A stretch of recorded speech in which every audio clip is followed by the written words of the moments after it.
yasiyoonekana. Imani yako, imani yako, tunza imani yako.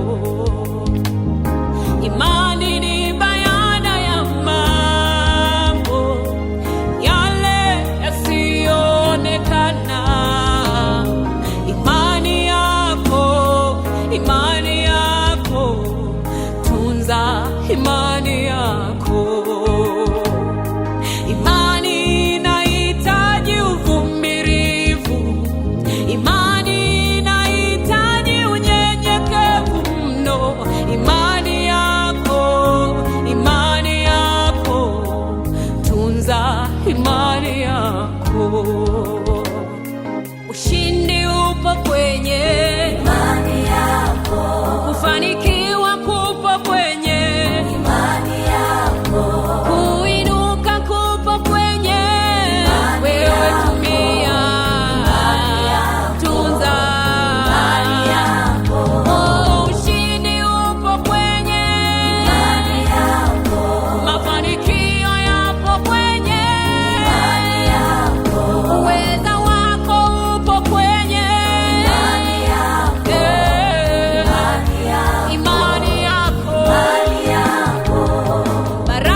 7 inasema, maana nitakurudishia afya, nami nitakuponya jeraha zako zote, asema Bwana. Inuka kwa upya. Mungu anaweza kuponya, Mungu anaweza kuokoa, Mungu anaweza kurekebisha mahali palipobomoka. Haijalishi ulikotoka, umekosea mara ngapi, haijalishi mahali ulikotoka, umeharibu mara ngapi. Imani ulionayo inaweza kukutengeneza, imani ulionayo inaweza kukuweka kwa upya. Haijalishi watu wamekuchoka kwa tabia ulizo nazo, haijalishi watu wamekukataa kwa jinsi ulivyo, lakini imani ulionayo leo nakwambia inaweza kukutengeneza, inaweza kukuumbia kwa upya, inaweza kukutengeneza. Usizimie moyo. Wenda watoto wako umewakatia tamaa, wenda mume wako umemkatia tamaa. Nataka nikwambie sahi, imani ulionayo inaweza kurejesha watoto wako, imani ulionayo inaweza kurejesha ndoa yako iliyoharibiwa.